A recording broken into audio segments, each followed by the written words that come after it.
I'm not a Tekken player, okay? I'm a dabbler, and I assume many people are this way. Peering over the fence, if you will, over at what's going on in Tekken Land, and you're like, oh my god, what is happening in Tekken Land over there, right? Yeah, everything's on fire over the fence. So we're trying to like get an idea of what's happening over there, and I assume most people are like me. When I first saw the patch came out, I remember I was streaming and someone was like, oh my god, the Tekken patch came out, it's so bad. And I said, is it actually bad? Like, people are always yapping. I was like, are these Tekken fans yapping again, or is it for real bad this time? And it seems like the answer is for real bad this time. Is that correct? Yeah. And it's funny you say that, because that's been my experience too. I put out some criticism and people are like, well, Tekken fan, you're always crying about everything. Whatever, just play the game. I'm like, no, I don't think you guys get it. This is dire. This is extreme. We've been crying wolf for so long that now that something serious has happened, it's hard to take seriously, you know? And to Tekken's credit, I think there have been some pretty bad sins. Like Leroy and Fahkumram, I think, are very famous examples of like pretty rough patches, and like people's distaste for the guest characters that introduce mechanics that are really different to the rest of the game and then are pretty dominant and powerful. Like Akuma winning the world finals for Tekken is like a pretty big like moment. So there's been things that people have been mad about that I think are like pretty reasonable. It's definitely not just yapping for yapping's sake. It's very clearly a disaster of a patch, and like the fact that they've admitted that there's going to be an emergency patch strikes true to that. But like, what is different about this patch that makes it actually for real bad compared to some of the other patches or other moments that are like, oh, it's kind of bad, but like, it's not the end of the world? So I talked to a bunch of friends who were really active during Tekken 7, because we didn't really have patch culture, I think, in Tekken until 7. We had, arcade release, console re-release, and they did fixes. And rarely, to my knowledge, did they do a arcade to console movement and made things worse. Usually they were really good, like trying something new, going crazy, and then dialing it back, deleting stuff, and fine-tuning it. So like Tekken 5 release had Brian's back one normal hit launch. Yeah. So he didn't even have to counter hit you were just in the air. And I was like, and he had a guaranteed wall combo that gave a snake edge on the ground, stuff like that. So they took that out. Felt good.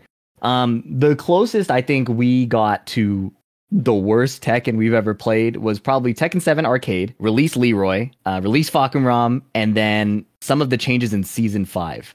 But I think what makes it different from this patch is they had eyebrow-raising moments and then a bunch of changes that were kind of like, okay, these are fine. I think Leroy stands out the most as the closest to the worst because his design showed a general understanding of what made Tekken characters tick.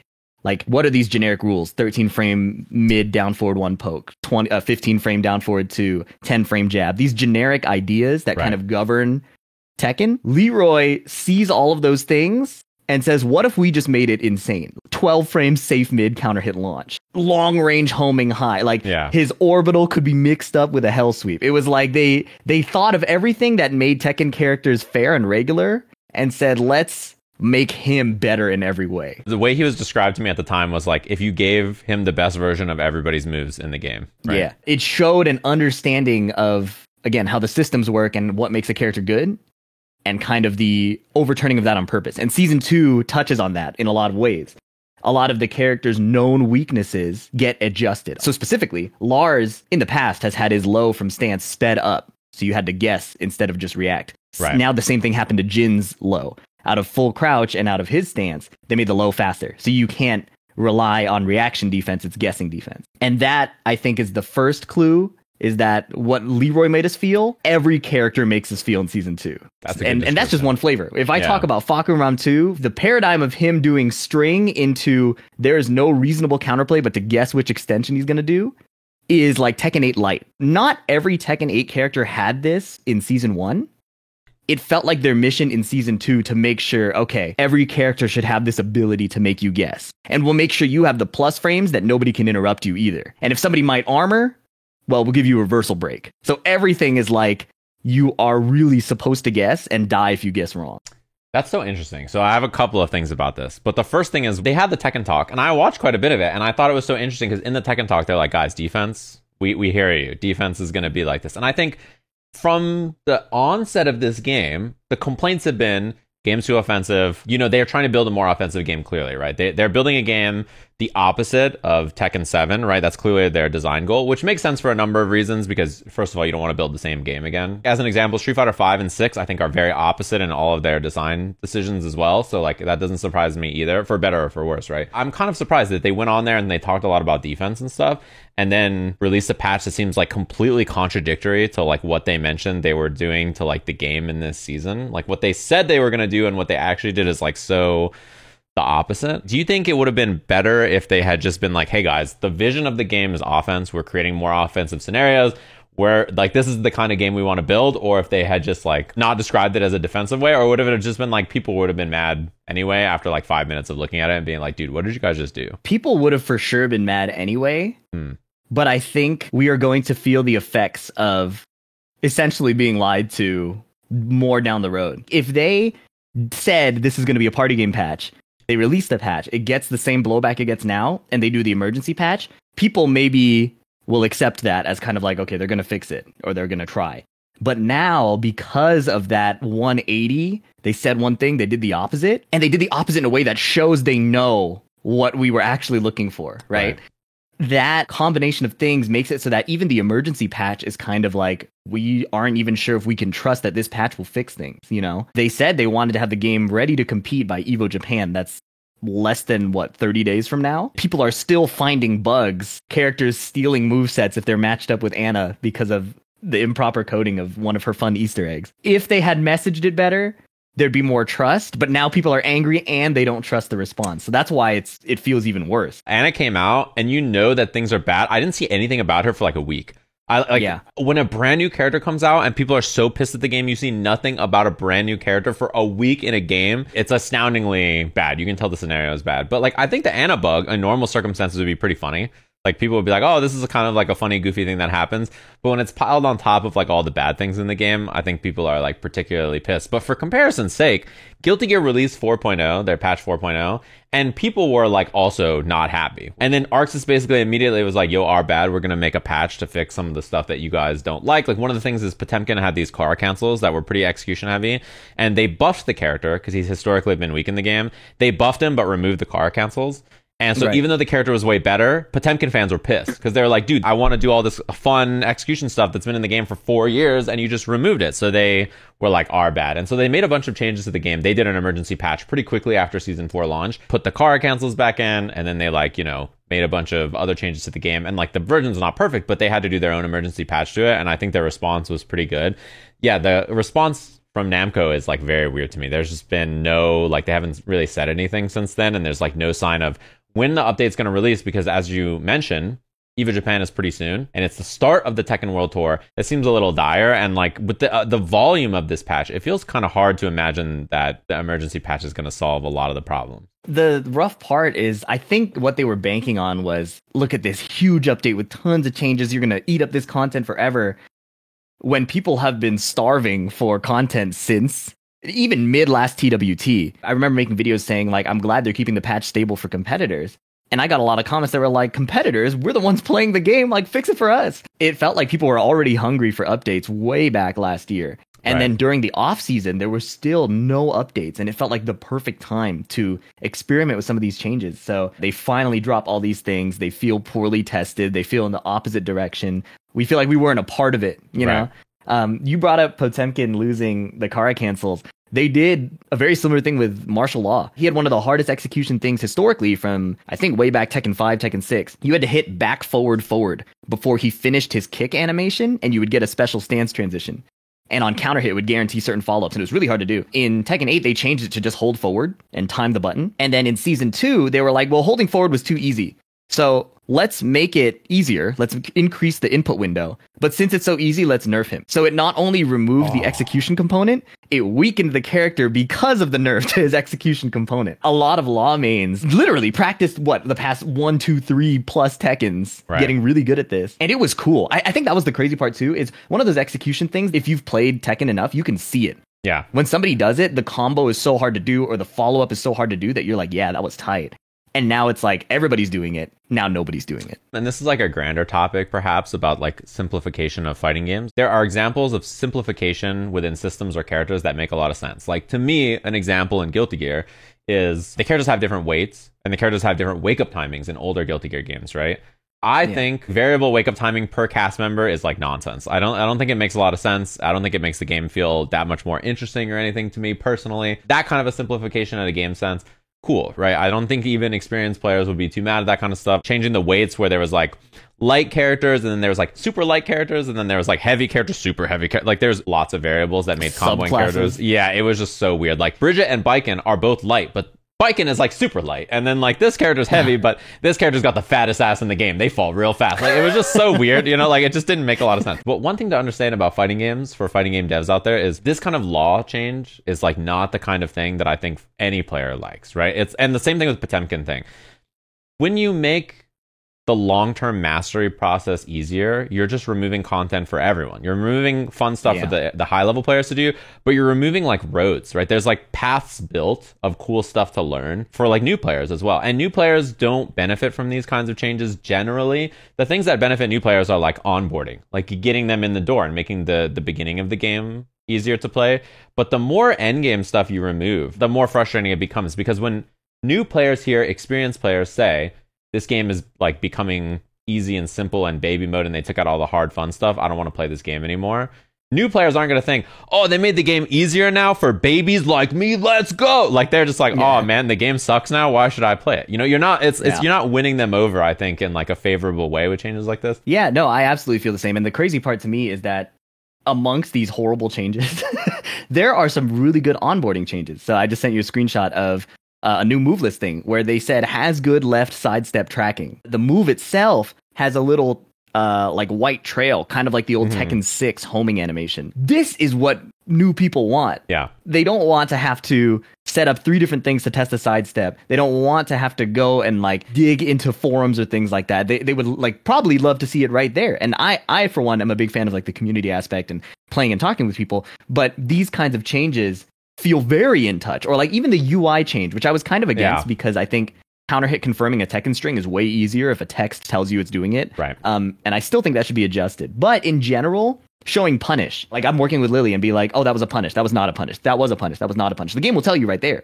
I think I was against stuff like that at first because I loved Tekken's minimalism, but once I saw it play out, I was like, I think this is actually pretty good in terms of an onboarding ease of understanding the game perspective rather than dumbing down the game so much that even, like you were saying, newer players in my comments are like, I'm not looking forward to like getting super, super good. And then the game is this simple, you know, like even if they can't do the hard things yet, they can understand that there are hard things out there to do. The punish one, I think, is like a very valuable one for new players because there's so many times where like you block something and then you hit a button and you're like, I don't know if they were still mashing or like what's happening here or whatever. But yeah, I think that kind of stuff is a great example. And even in the game, you mentioned the sidestep text. I'm surprised the game doesn't have more drills and like basic things to teach you that kind of stuff, or even just like these are the basic moves your character wants to use. Use these moves up close, these moves further away, and like a basic, you know, building block thing like that. You know, I'm training for the Stage Am Slam. I need to set up, I need to warm up my anti-airs. I click anti-air drill. Like it's right there. What if it was like snake edge drill? What if it was throw break drill? Yeah. Like that was a content idea I had for a minute, and I was just like, this would be good to do, but it should be in the game. I think people are drawn to Tekken because of the complexity and the difficulty, right? The removal of that, yes, it makes the game more accessible, and it's such a extreme statement to say, but like, is it even Tekken anymore? You know, I think that even people of all levels can kind of feel that things are different. And even if you watch older Tekkens, I've been streaming Tag 2, Tekken 5 DR, we can all kind of appreciate how hard even the most basic combo is. Like I'm doing an easy combo because genuinely I don't know if I'll hit it, no matter how much I practice it. Yeah. That's cool to me. It's fun to have levels of learning too. And I think as someone on the outside of Tekken, I don't think Tekken's problem is that the beginner part is hard. I actually think being a beginner in Tekken is really easy. It's like the easiest fighting game to mash and have good stuff happen in. I think the hard part is like the middle. The middle of Tekken, I think, is like the hardest part of any fighting game I've ever played. Like the moment you decide to stop mashing and having fun and be like, all right, I'm putting on my glasses, like it's time to be serious here and I'm going to learn Tekken. That's when it gets hard. And figuring out that part is like the challenging part. But if you have someone committed to doing that, you probably have them all the way, you know? And so like, I don't, you know, things for like the new players is very surprising to me because I feel like you don't have to win them in Tekken. It's like Street Fighter's Modern is like literally making the game Tekken. You get lots of cool stuff by just mashing buttons. You have auto combos and stuff. Like they kind of built what Tekken has by default, which is like doing stuff just makes cool things happen, which is like a huge benefit to, I think, how Tekken is as a game, you know? Yeah. Along those lines, I think the general impression is that these changes are for beginners. Yeah. But I think the deeper you dig into these changes, the more it seems like, no, this is for those mid-level players struggling to understand the higher order concepts like realignment or higher order things like my string has a mid-high and a mid-mid. How am I going to get my damage? For characters like Deviljin and Lars, they gave super high reward, like the high is a natural combo, but if you block the first, it is duckable. So let's give them a mid that's unsafe. Whereas if you compare it to Jin, for example, Jin has a high and a mid extension. The mid is actually reactable. So instead of just, I'm going to rip the high, I'm going to rip the mid, it's maybe Jin won't do the mid. And he's playing on my mental stack of trying to react to the mid while ducking the high. And that opens up a mind game of he does down forward one, down forward one, down forward one, and the extension never comes, you know? That layer of the mind game is being reduced as they think it's just like, well, let's guess mid or high. Let's give them the low and the mid and make them run with it. And it will track.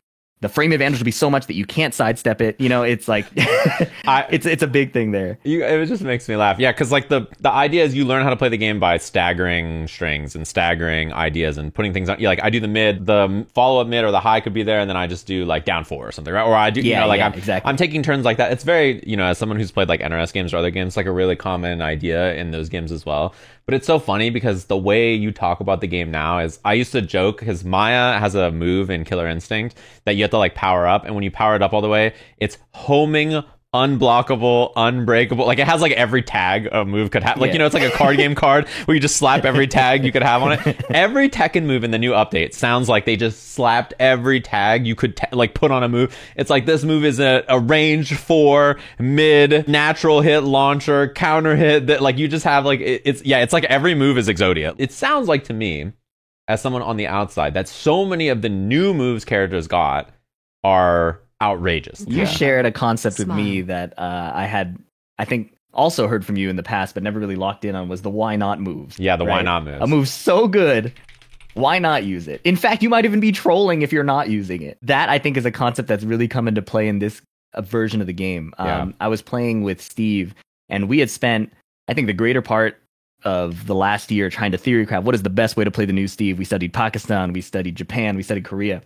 And we finally came up with a strategy. Then they released this new move, the Heat String, that's a mid that's plus 11 on block and wall splats and goes into stance. So all of that strategy is out the window because you want to put them in this situation so that they're not putting you in their situation. Because of the power of these moves, it's not just they have every tag in the book, they're also gaining range.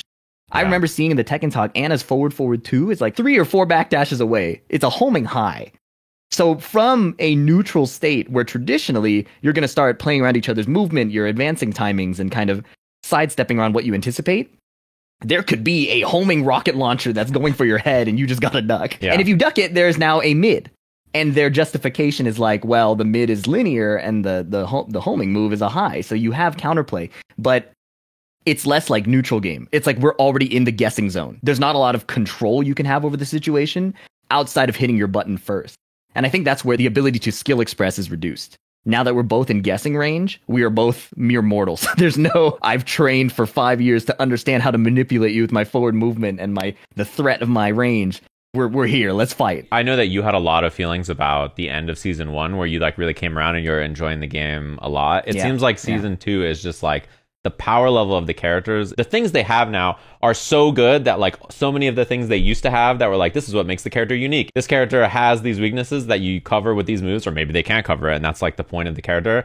But like, you don't need all that now. You just do this one great new awesome move you have, right? Like, who cares about all these other holes in your game plan? Just use the one good new move and you're awesome, right? What's fascinating is they've done a bit of both. They've looked at characters who have a defined archetype like Lars, and they're like, let's make him go harder into these stances. More frames, more moves that go into stance with more advantage. So he's still doing the Lars thing, but way better than ever before. And then there's other characters like Jun Kazama. They were like, here's a defensive poking character who is really hard to hit because she can counter hit launch you for almost anything. She can parry you for almost anything. And she has evasion.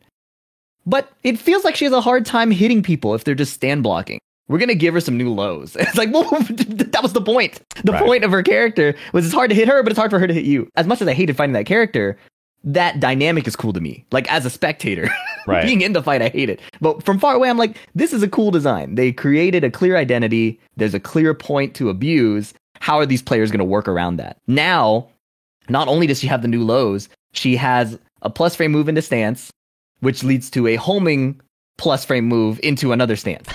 And when I looked at this on stream, this specific situation where she does the homing move and now you're in a mix-up situation, we were testing all the standard Tekken defensive options. Do you sidestep? Do you mash? Do you power crush? Do you down jab? And there are multiple options that work. Right.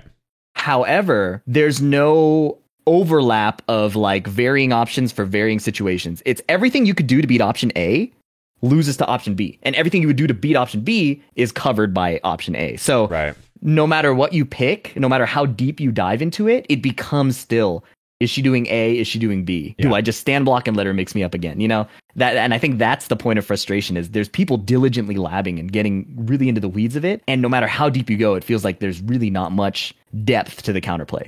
Yeah. It still boils down to two options. It becomes raw RPS rather than Yeah. like the best option is to fuzzy this and then like sidestep block this, right? Like it's like you have this safe, consistent response, and then it's like, oh, they could delay this or do this, and like you get into this minute sort of like interesting detail. It's like you do A or B. If you guess wrong, the defender does kill you, right? Yeah. But it feels more like a game of variance or kind of like who is guessing better in that moment Right. than how have I taken advantage of all the habits I've noticed you do earlier in the game, manipulated you in this situation, and then I'm like, yeah, I knew you were going to panic and hit this button. Now I'm around you, right?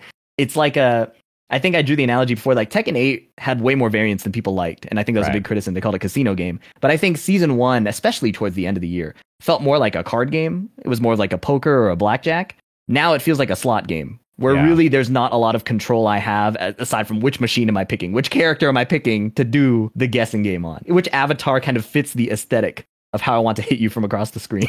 I sort of think about Tekken as like a very homogenized game compared to a lot of other fighting games, right? In the sense that like lots of characters have 13 frame down forward ones, and like they have their jabs, and they have their like 15 frame launches, and they have this, like a lot of the characters are homogenized, which is why you see at a high level players play multiple characters and stuff more than some other fighting games where like people are like locked into certain things. There are exceptions, obviously. If you know how to play Tekken well, you could play like most of the cast, right, at like a pretty high level. Someone like a Knee or like an Arslan could like jump characters if they want to.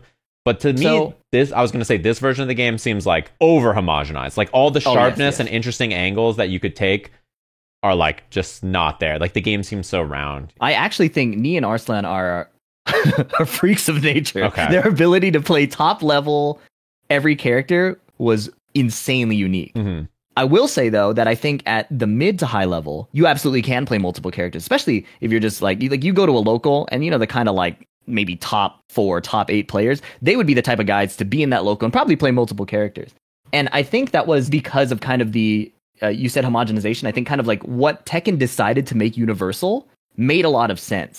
The 13 frame down forward ones, the 10 frame jabs. Yeah, yeah. And it was in that framework because there's like 3,000 moves in the game. There's a lot. Something like that. With those points of consistency, it becomes easier to understand what the exceptions are. Yeah. And I think that's what I mean by homogenization. I don't mean it in a bad way in the Tekken cast generally. Right. I think knowing, most characters have like a 13 frame down forward one, and then they have like a mid or a high follow up. Like things like that are like useful actually. If the game had every character with completely unique movesets of varying frames and different it would just be even more nightmarish. Like consistency of the characters being homogenized, I think helps learn it and helps keep it feeling like all the characters are playing in the same system, you know? And I think that made it fun for both attacker and defender in new situations. I remember I was revisiting Tag 2, the visuals of the animations. Right. I was getting bodied by this string, and I was like, that looks kind of high. Do you think I can go under it? And I could.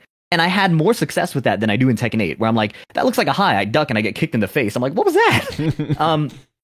What you pointed out, though, where every move is now kind of a free-for-all, deciding their own properties, that's what season 2 really feels like. It's like they had these consistencies, they had these ideas, and their philosophy of uniqueness seems like everything that breaks out of that. Law now has his nunchuck that is a high that goes across the screen and refills his heat gauge. That is a brand new Tekken idea. The only guy who did that was like a sword character, you know? Right. The removal of that consistency is, like you said, I think it's more challenging for the defender and for newer players or people trying to put on their glasses and get nerdy about it, right? Yeah. Random distribution of homing moves or moves that track a certain way makes it harder for people to decide, is this a situation I'm supposed to sidestep? Did I step wrong? Or am I not supposed to step here? Right. Because to the credit of the team, The sidestep feels amazing in this patch. When none of us are in heat and there's not a homing move on the screen, I'm sidestepping like it's a classic Tekken, and it feels really good. But we don't get access to that as much because of how much coverage people have. They gave Kazuya a move. It's a homing mid. and in heat at wall splats. And I remember I was demonstrating on stream how cool it was that his main weakness, because he has the most nasty 50-50 and an electric, his main weakness is sidewalk left. Yeah. So at a high level, the game is a 50-50, but is my opponent going to sidewalk immediately or stand block in case I try to catch their sidewalk, right? If I try to realign. It creates a new layer of gaming on top of that 50-50. And the addition of these new moves just removes that element where you are probably at the wall in heat going to sidewalk block or stand still, because instead of doing a wave dash into a button, into a delayed button or a dash, I'm going to hit my homing move. Yeah. If you aren't blocking, you will die. It's in line with that Potemkin thing too. It's like there was a skill element to just attacking people. That's probably what made Tekken really frustrating, I think, at the mid-high level, is attacking somebody who's good is pretty hard. And they wanted to make it easier for everybody to attack everybody. I definitely felt that when we did the slam and I played the non-Tekken players. It was like very easy for me to do basic good fighting game things from the fundamentals that I have and just hit them and be fine. When I played the coaches, I was like, I think none of my strings are good anymore. Like all my strings feel so bad because the legacy Tekken knowledge just feels like they can block, sidestep, or defend, or like fuzzy guard literally everything I do. So I needed to, like, for the first time, adjust my offense to someone who is actually good. And I think most people have that experience playing a fighting game. Like your layer 1 stuff is like all fine and dandy when you're playing other people, but once you fight someone who has like real defense, you're just like, how do I hit people now? And you definitely felt that, which is a cool, not a bad thing. It's actually a cool thing, right? It's like fun to learn how to hit good people in a fighting game. But to you brought up a few examples.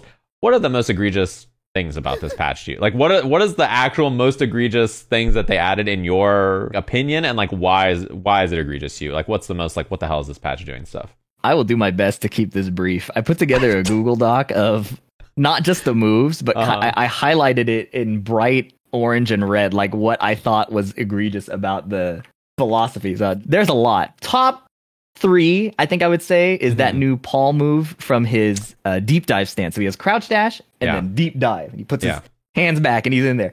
They gave him a homing, advancing high that normal hit launches. That's a lot of tags on a move. Because I remember doing the move in the patch review and I was just blocking it. And someone said, make the bot not block. And it launched. And I started laughing like the Joker for like 3 minutes. Yo, what is that move? I think Asuka's everything is pretty egregious now because she's like June, where she's a defensive archetype character that struggles to open people up. Now they gave her plus frames, chip damage, charge moves, and they also homogenized the speed of one of her mid-low mix-ups so that you really do have to guess. They said made the animation more ambiguous. Like, thanks. Obviously, there's the bugged stuff. So like Jax has a 2-1 high mid string into the big clap. Yeah. People have loved showing counterplay on that as kind of like, you guys aren't labbing, you know. But the fact that he has access to a +8 homing chip damage move from a jab string is pretty egregious. They said in the emergency patch they're going to make it interruptible. There's way more wrong with that than the fact that it's an interruptible string, or not interruptible now. I love that move is named Make Some Noise, by the way. It is. And so every time I saw Steve like 3 or 4 days ago, and I was like, you're ruining Tekken. Do you know that? Like, you're literally ruining Tekken as we speak. Someone's making noise, and it's your fault. I saw the move. I laughed. I'm like, oh, look, it's a Tasty Steve thing. I saw the move in action. I did not laugh anymore. Yeah. June's +6 homing mid into stance is pretty egregious. Also, her full install laser. It feels like a MOBA mechanic now, where they're giving them really just like, oh, you didn't know? Laser across the screen. Like, my fault. You got to stand in the red circle. You got to avoid the red circle to get out of the way, man. That's how it works. And this red circle, it actually hits on the outside, you know? So you got to know that. So we thought Jin was getting nerfed really hard. There are a few clips where he does running 3 into his stance with +12. Yeah. And one of the big complaints, I think, of Jin last season was that once he got you to the wall with his heat smash, he was looping the high dive kick or the mid dive kick. Yeah. Now it's the running mid into stance, which is so plus that both dive kicks are still scary. Oh, right? Yeah. I did see the clip of that. I didn't realize that he does that. That's why he can do that now. That makes sense. Yeah. Running 3 now goes into stance to allow that. And he has that new mix-up low that they made faster. And then this isn't, I think, a big balance issue, but a big design philosophy issue. So Reina is the Warcrime Mishima character. If you think of every gripe a Mishima player could have in any past Tekken, Reina was made to answer that. Right. She pokes like Heihachi. She has a Demon Paw that goes farther and faster than Devil Jin's into a mix-up stance, right? So it's not just Demon Paw reset to neutral. It's Demon Paw time to guess, buddy. They heard the complaints of the Reina main saying she has no lows.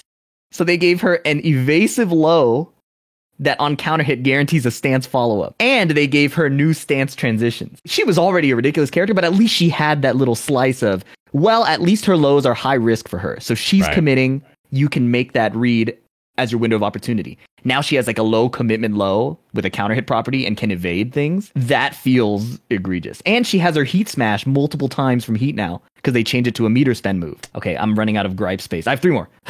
Fang's back 4.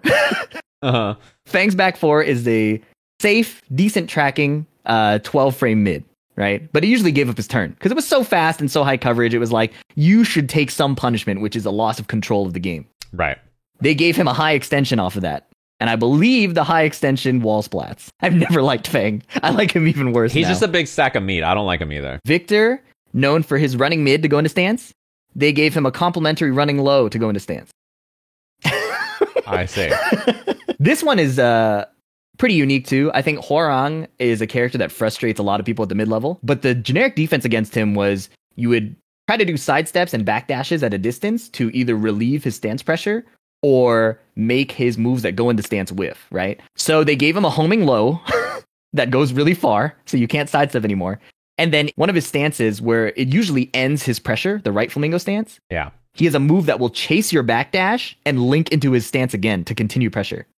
So the 2 things you would do to try to deal with him, even if you didn't know exactly what he was going to pick, are now covered. There's no longer this is your anti-Hwoarang, run with this, see what he's doing. It's now, wow, you might do the right thing and he might do the homing low. You might be backdashing, he might just keep chasing you. That's my short list.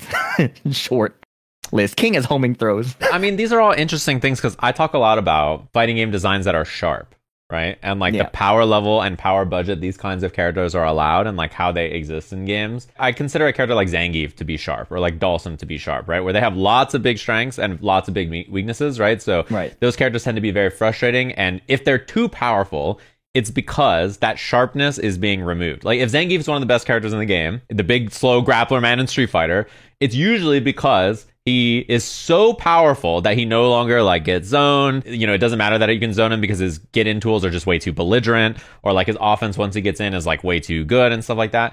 And you know, same thing with Dhalsim. When Dhalsim was like top 5 and like one of the best characters in the game at the end of Street Fighter 5, it was because defensively he had too many ways to slip out. His anti like throw and other options on defense were like best in class. His zoning's best in class. His offense is like best in class. He's like doing everything the best in the game. So that sharpness that usually defines him was kind of like rounded out to be like he's literally good at everything. To me, as an outsider, it sounds like the sharpness on like so many of the characters in this game is just getting completely rounded. And since Tekken 7, we've already had that rounding out effect happening. It's been peeking its head above the ground. This is the first time the swarm has emerged, you know? I sent another screenshot of a joke tweet I made of like proposed Akuma changes that would match season 2. Yeah. Akuma strikes me as a character that has everything. Yes. Yeah. And of all the characters that if he were a Tekken character, he would be the one where you kind of think he's good. Let's leave him more or less where he is. And then the example I gave was let's buff his health because we're not getting enough interactions. Let's make his demon flip faster, right? Like they did that even to the best Tekken characters, right? Yeah. It felt like the nerfs were there to justify the buffs. Because the nerfs were so targeted and so precise. It was like, this is exactly what we wanted.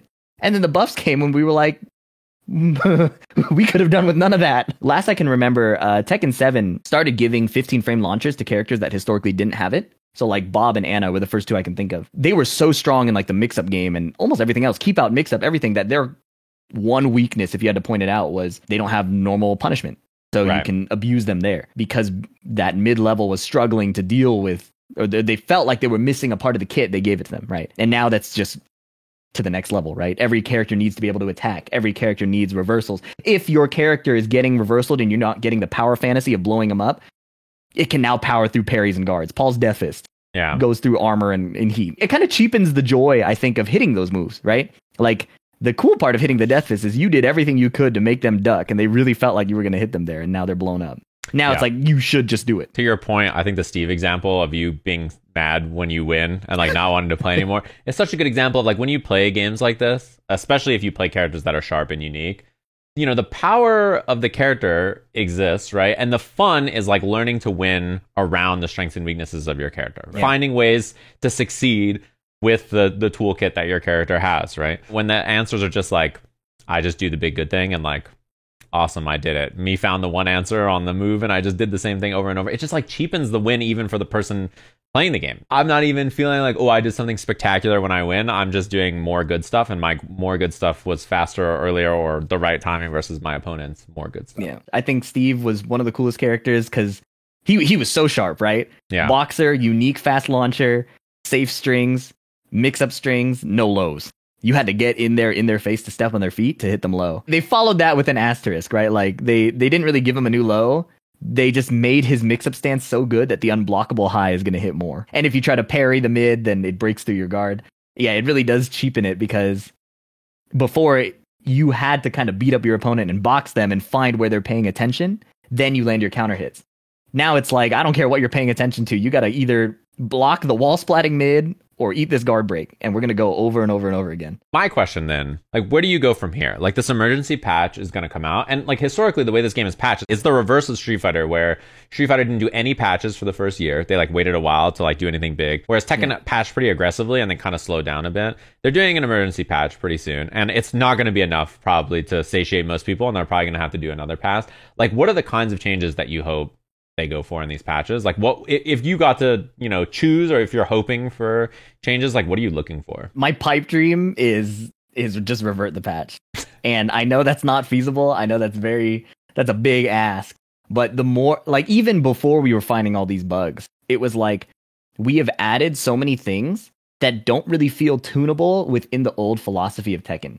A rewarding homing move is kind of a non-Tekken thing. Tekken was like, if I don't know if my opponent's going to sidestep or do something, I pick my high coverage move because of my low confidence. I give up things. I give up my turn. I give up advantage. Now it gives me advantage. I should just be doing it, and it covers what they do. That kind of philosophy feels unrepairable unless they're willing to do an emergency patch where they do delete moves, right? If we were to go towards what I think is like a mix of what's likely to happen, what isn't, maybe they reduce frame advantage. Maybe they remove some homing. They've had a history of removing homing. Leroy used to have forward 4-3, which was a homing high, and they took that out in a later patch of Tekken 7. They were really close, man, at the end of Season 1. They reduced Dragunov's string tracking. They kind of alluded to the fact that they want to do changes like that for other characters. Right. And again, the sidestep in this season is really good. It feels amazing when there's not a homing move on the screen.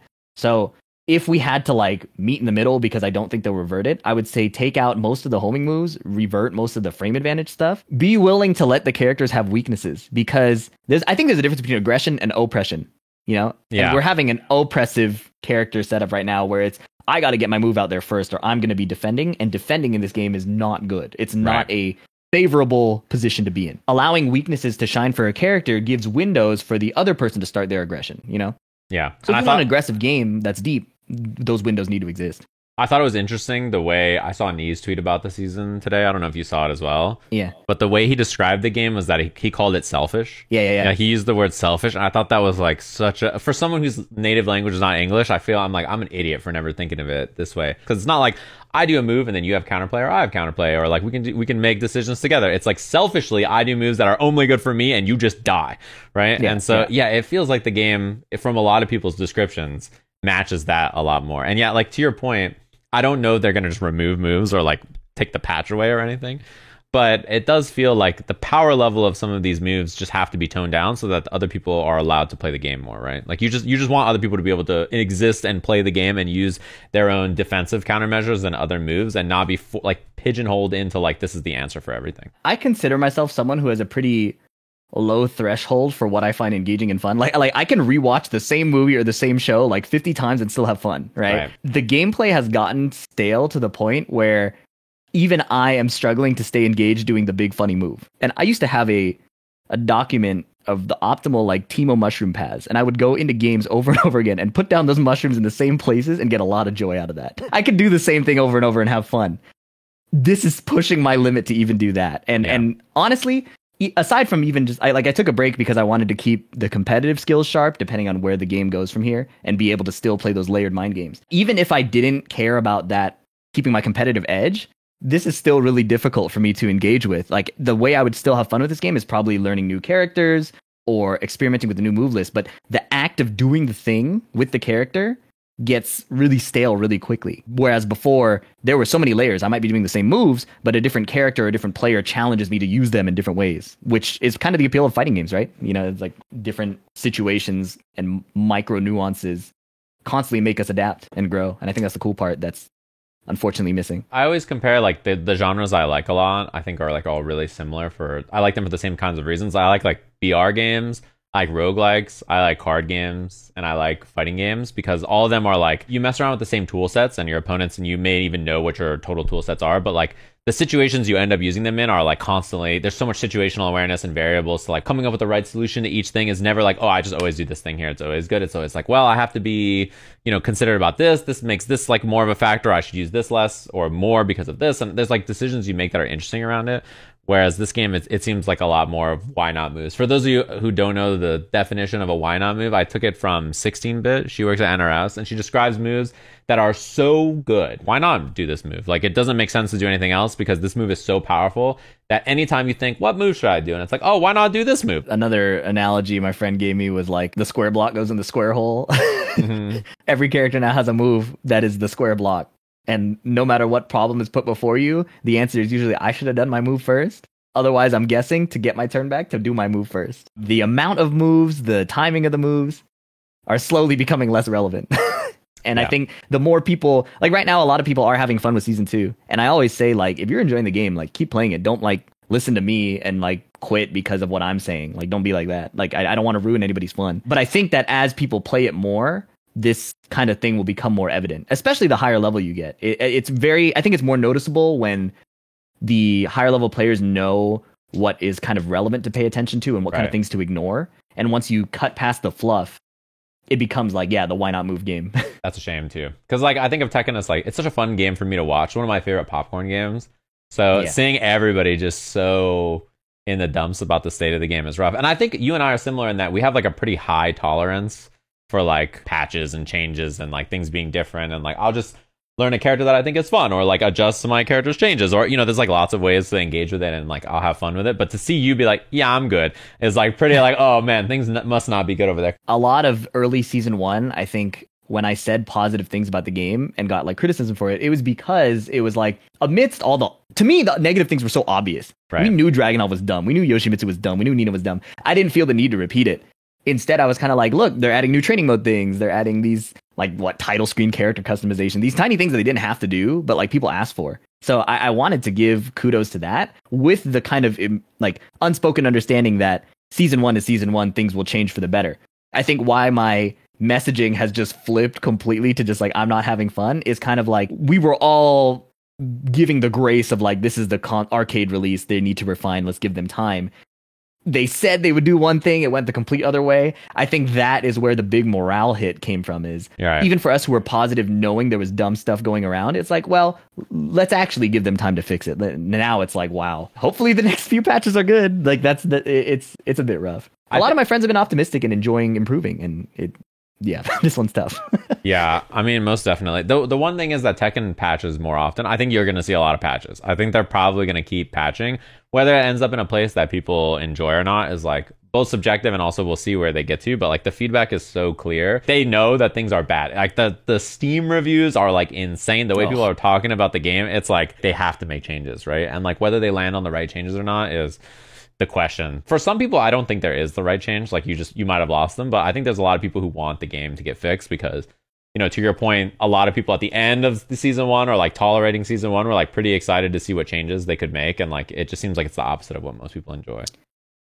And I feel for the pros, man, because the one thing I've really stood by religiously is like these developers respect the pro scene and want to give them a stable environment to compete in. Yeah, I really, really respect that. That's kind of my go-to thing about patching less. Allowing a meta to evolve with a good system is one of the coolest things to me. Because of what they've done in not patching aggressively during the off-season, the pros will be taking the brunt of the necessary frequent patches, I think, to keep the game alive. Yeah. And that's going to be really rough for them, especially with EWC and the TWT point qualification system. There is so much variance going into that. I really feel for the pros, especially the ones who are grinding now. This version of the game might be rendered irrelevant Yeah. And like there are people putting in hours to try to win Evo Japan. The game could completely change in a week or two when they drop the new patch, right? And like everybody has to completely relearn their characters and all these other characters' moves, and like it's very likely. And I'm certain, like you, that I think they're gonna have to patch the game again, because like whatever this patch is, the next one, it's not gonna be enough. They're gonna have to make more changes. Some of the things just surprised me. I saw like people mentioning doing PBEs or testing like some other games do, but like the thing like the Paul unblockable, if they fought somebody, like I don't know how that doesn't get found. You know, like if you tested the patch, wouldn't somebody have been like, let me try this new Paul thing and then do it, and then the other person's like, I got hit mid 4 times in a row while holding back. That's weird. Like I'm shocked at stuff like this even making it through. Yeah. Me too, man. Me too. Especially because if you want to have like a big shakeup patch like this, the timing on it is so brutal for the TWT starting, you know? And it's the same case, like a lot of Street Fighter players are sitting in the same spot where like they haven't done their big season 3 patch, which is going to come out when Elena comes out, and Evo Japan is like real soon. Like, is Elena going to be before that? If she's not, then this like Evo Japan is going to be on an old patch, and then she's going to come out, and then there's going to be all these other events that are going to be on a brand new patch. And like, when is all that going to happen? It's very hard to know when to invest your time into like a new character, and Tekken fans are going to deal with it even worse. And it's so rough because I think they did make an improvement in Tekken 7. They would drop the mid-season update mid TWT. Yeah. You would be right in the middle of the season and it's time to come learn a new game. I think that's brutal.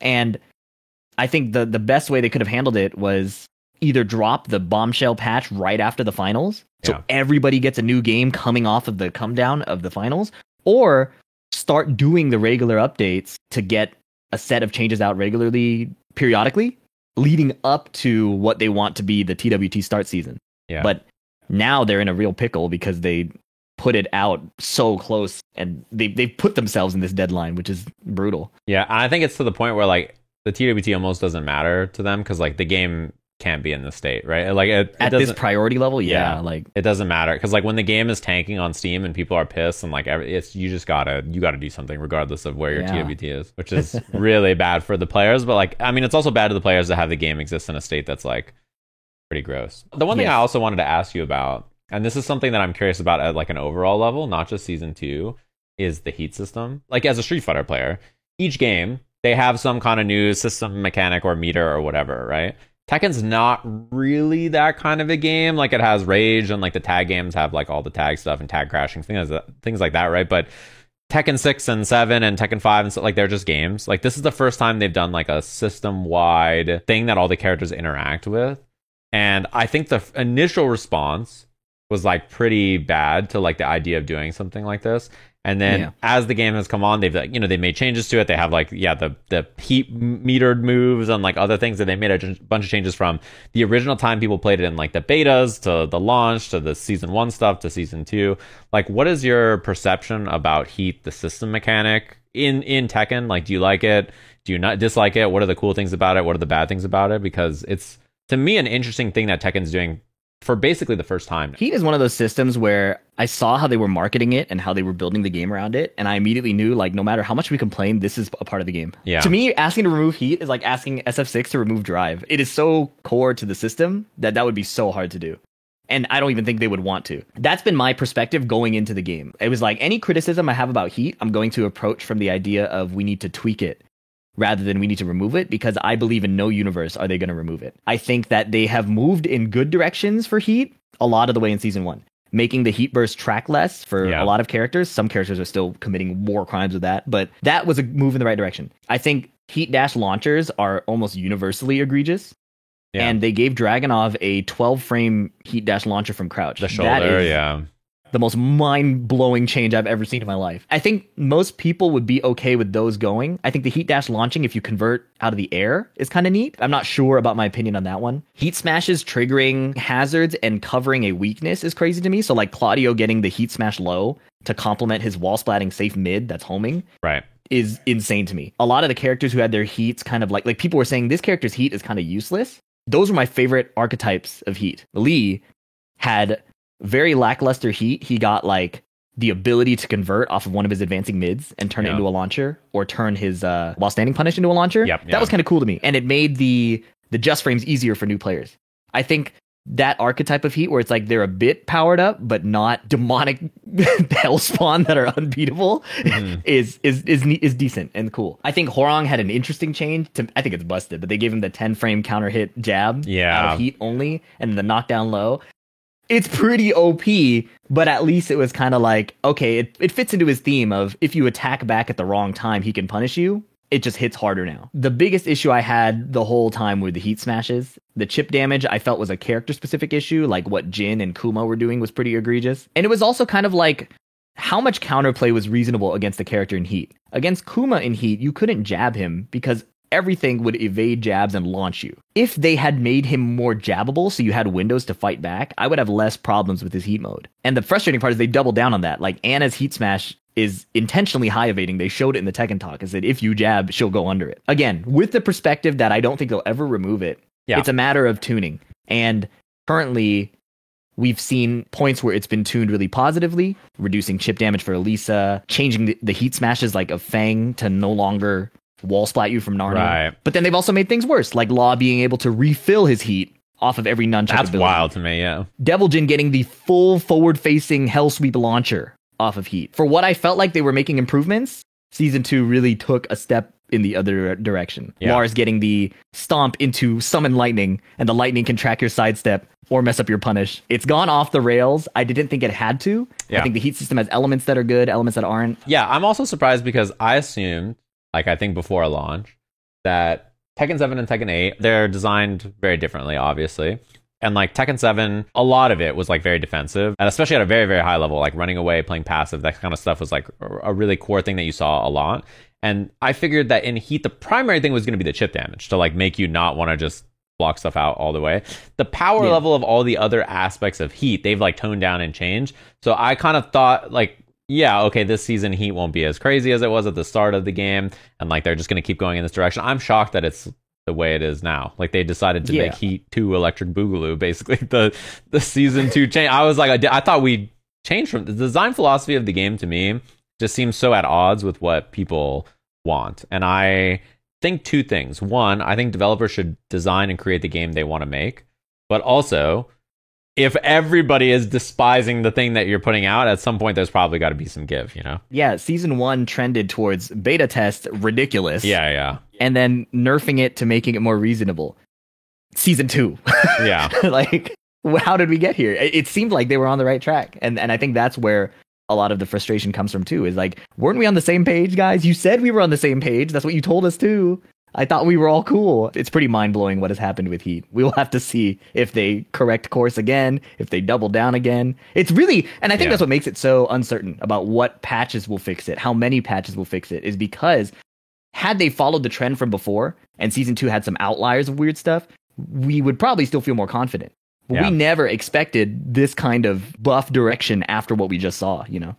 Yeah, it is really surprising to me as well. I don't know if I have anything else to cover on it, but I think you did a great job breaking down basically all of the questions that I have and explaining it in layman's terms to a non-Tekken player. I was going to ask if anybody in the chat had any questions that they should ask you. Oh, Infilament asked one. Did he or his friends mostly just want a game with familiar Tekken systems, or did he want a big shakeup like the Heat system? Before Tekken 8, coming from Tekken 7? Yeah, and older Tekken games. Did you want the game to be very familiar with similar systems, or did you want something different or new like a Heat system? I can only speak to myself, I think.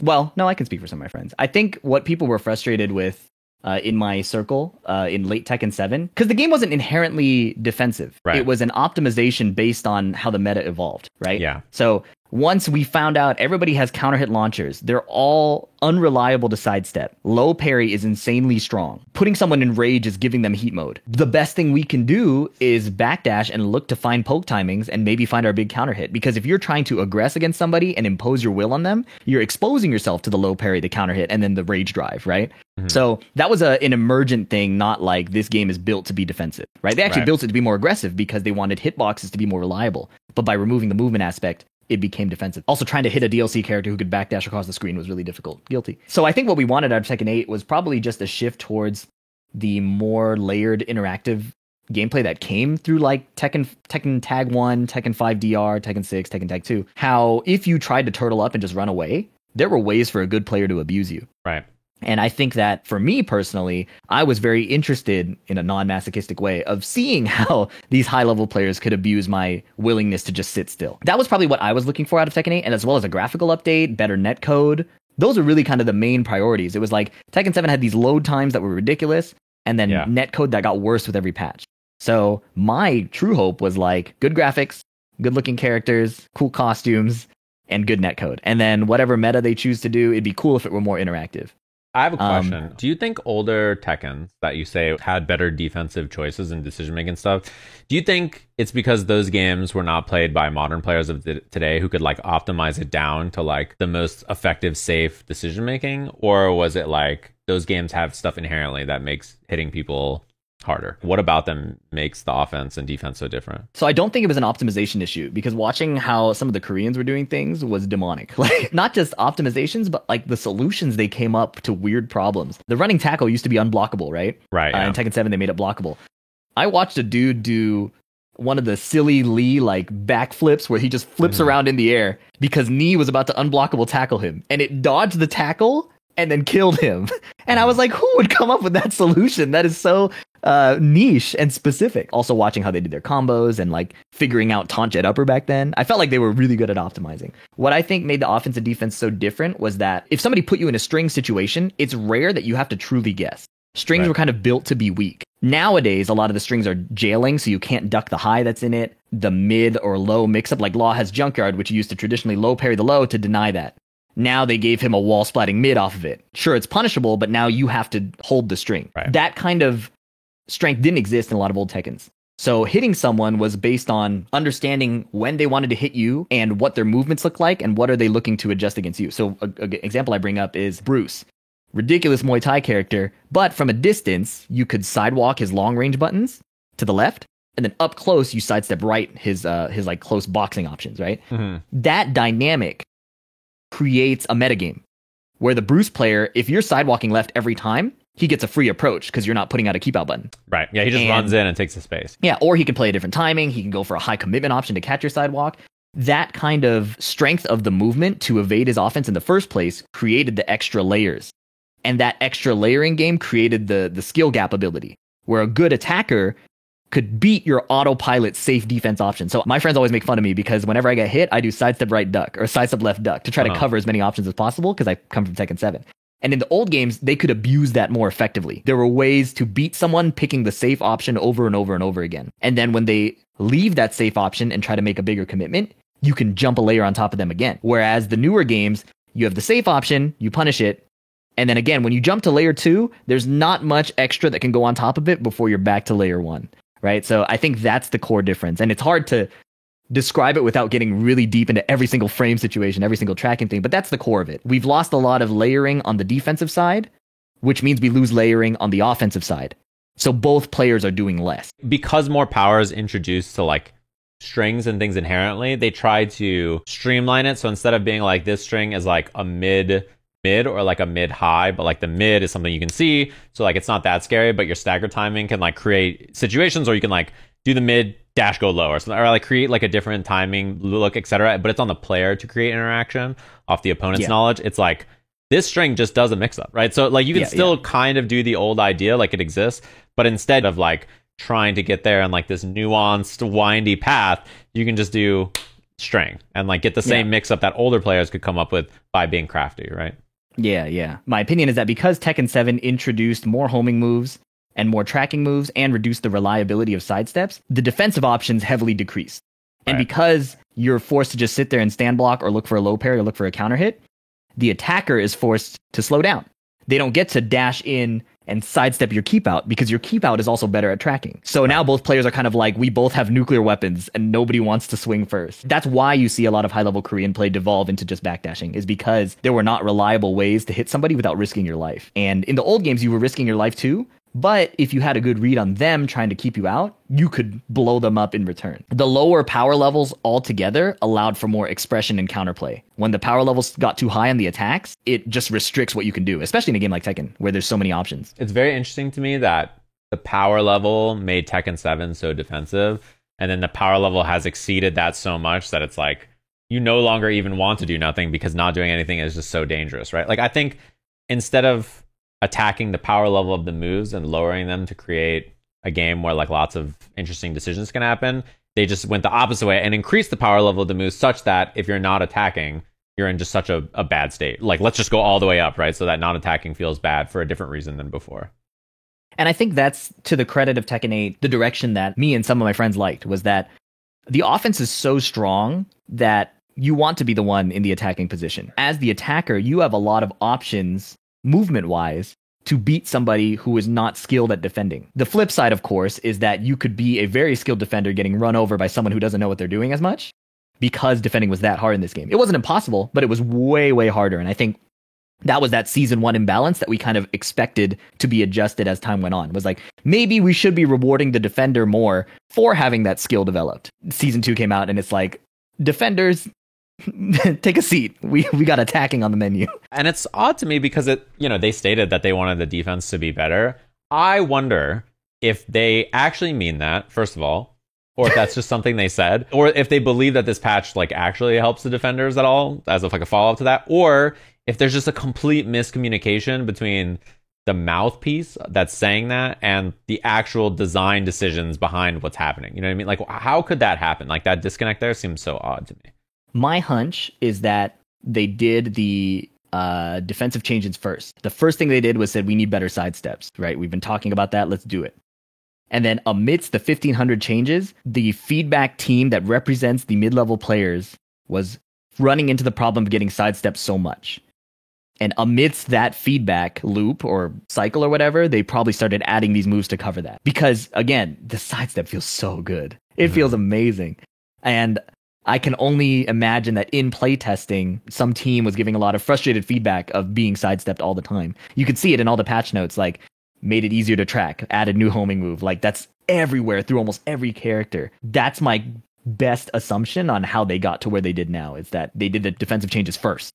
Yeah. And then got lost making adjustments after. I wonder if then the solution is just to like tone down all the homing and allow the sidestep to shine. Because as you mentioned, I think like if stepping is strong, running at people becomes good because people are going to reactively sidestep to whatever direction your character is weak when you're trying to like approach.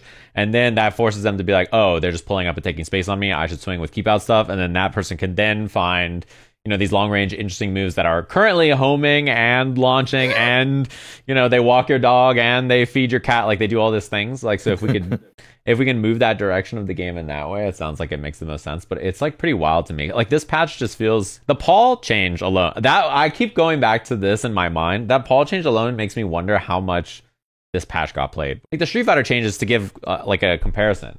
When Street Fighter changed Luke, he was like the best character in the game in season 1. And then his changes for like season 2 were like his crouching medium punch scales his combo a little bit more. And then they were like, gave him like some other buffs and stuff. And people looked at the changes and were like, oh my God. He went from top 1 to top 1. They nerfed his jump in a little bit. And then they nerfed his scaling on something a little bit. They buffed a bunch of other stuff about him. He's got to be the best character in the game. And he like just plummeted down the tier list. Like the changes were so minute, right? In the same way that like the Terry buffs were like, his heavy punch went from like 0 or like -1 to +1, and his fireball is 2 frames faster, right?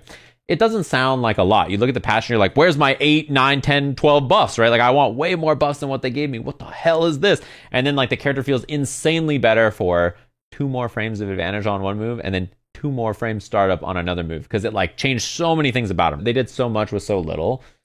So like see the Tekken patch where there's just a splattering of like every character is just like added homing, and this is 7 frame faster, this one from -12 to +47. Like it's like it feels so unelegant. They just like kind of punch the wall and they're like, how much juice can we just stick in there? Like it's so interesting to me to see the difference in changes, because I wonder if they just like couldn't figure out what exactly were the problems, so they just decided to like punch up every character. It almost feels like a marketing patch, like, hey, you haven't played Tekken forever, you like this character, look at everything they got. This seems pretty cool, right? It feels like that. The appeal is supposed to be you log on, do your character, feel really, really strong for like 20 minutes and then log off. Like it doesn't feel like this game is shifting in a certain direction with intentionality or elegant intentionality. There's clear intentionality, but it's not like they weren't considering the experience of the attacker and the defender. They were clearly prioritizing the experience of the attacker, the pilot of the character. What do you think are the good things about the patch, or like who do you think it's for? Because you say like people log in for 10 minutes. and they match with their character and they see fireworks and they're like, neat. And then they just like hop on Fortnite with their boys to play as Sabrina Carpenter. Like, is that who this patch is for, you think? There's a specific archetype of fighting game player who loves the dumb stuff, right? The dumb abusive stuff, and they like putting you in situations that are not fair. That is absolutely the type of patches players were, like a Kusage game player, you know? Yeah. Like they know it's dumb and they like doing the dumb stuff, you know? And even if it's happening to you, you can put up with it because you're ready to do it to them again. Yeah. And that's what I mean when I say that people who are enjoying the game shouldn't stop because I'm stopping temporarily, you know? Like there are people that will enjoy this. Another analogy, I guess, is that everybody kind of became Lydia and Eddie, where it's big moves with clear weaknesses, but kind of a toxic design because you do have to either know the player really well or guess better to get around it in a first to two. And like a lot of stacking reward off of the small successes you can get. They're not really good or OP or stable necessarily, but they can do stuff from ridiculous distances with little counterplay. If you're that type of player and you didn't have a character for that, now you probably do. Right. If you like the stance offense, things like that, right? There is an audience for it, but I've been in a Tekken bubble for so long that I can only guess. Yeah. I think everybody's guessing now, don't worry. So you're the gameless king instead of the nameless king. So what's your plan? Like, what are you going to be up to until this emergency patch hits? Well, I spent the first few days playing Tag 2 and Tekken 5 DR, and I had a lot of fun.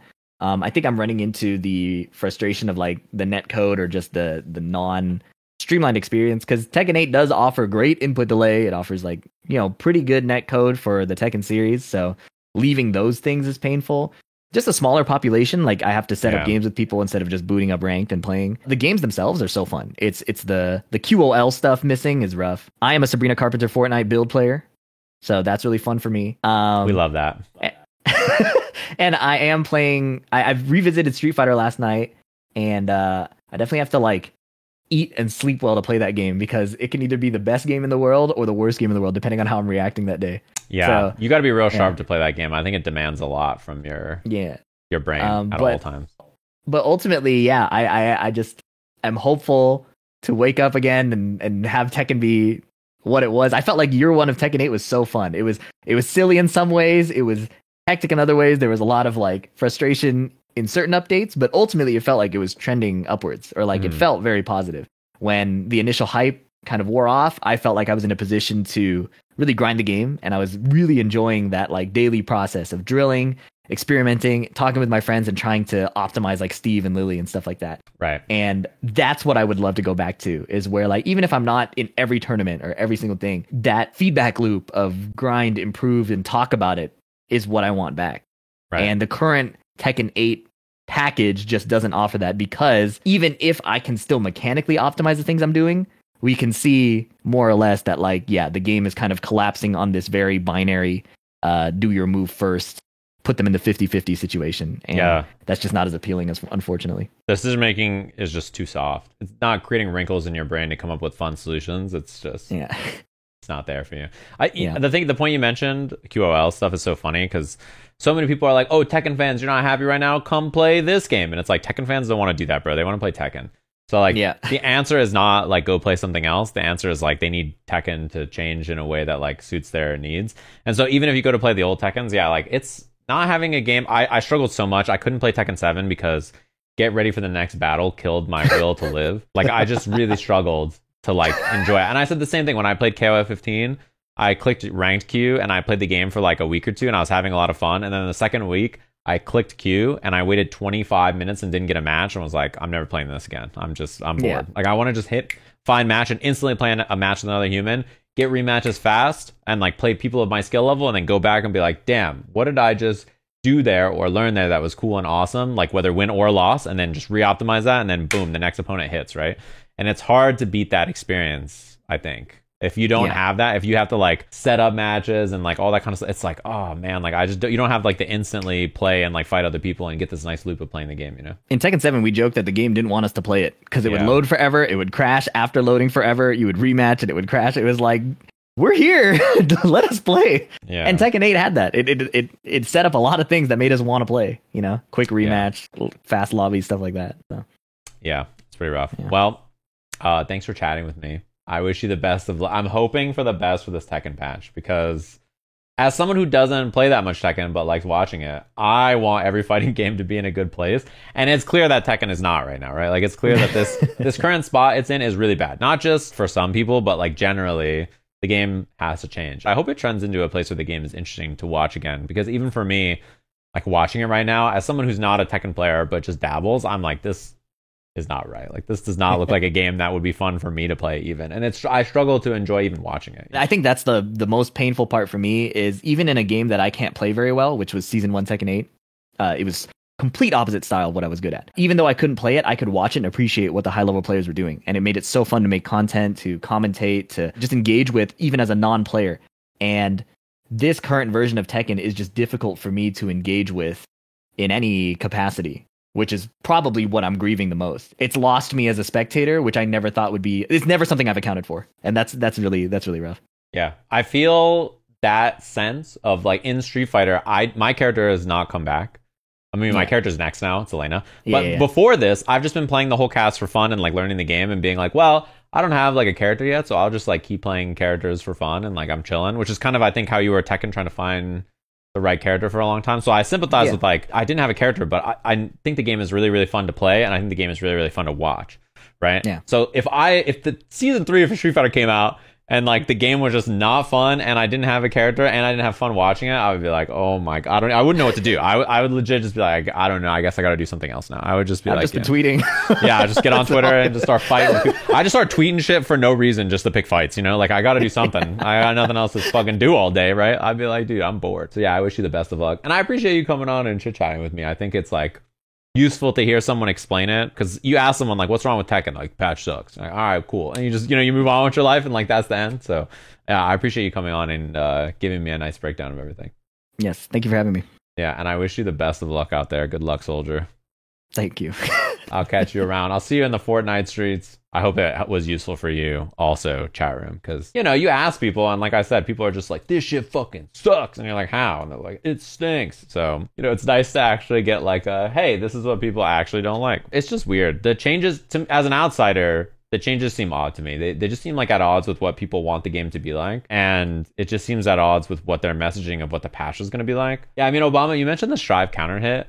But like Strive, the devs have always been like, yo, we're making an aggressive game with higher damage that's different than before. That's like what they've said from the start. So whether you like it or not, they've at least been like, yo, we're making this game, fucking this is how it is, right? But like Tekken, they were like, hey, we're making an aggressive game. True. And then they were like, hey guys, this is the defensive patch. If they had just been like, guys, the next version of the game is going to be fucking honk honk, wacko, just we're doing a bunch of bullshit. Then like, but like the fact that they said it was a defensive game, it's so confusing to me. It's like twofold, right? One, that guy does not want to lie. The guy saying, hey, we're making a defensive game, he doesn't want to say that shit if it's not true, because then everybody's going to make fun of him. Like I'm talking about him right now, right? And second, like, I don't know how the disconnect happens where they say that and then the patch is this, right? Like, I don't know where the messaging gets lost. FDX's assumption, I could totally see where they built a bunch of defensive tools and they're like, cool, this is the defensive patch. And then as they start adding character changes, it just like scales and scales and scales and scales, and suddenly it gets away. So they like built defensive tools that were this powerful and then built offensive tools that were this powerful and didn't realize until too late that they didn't add up.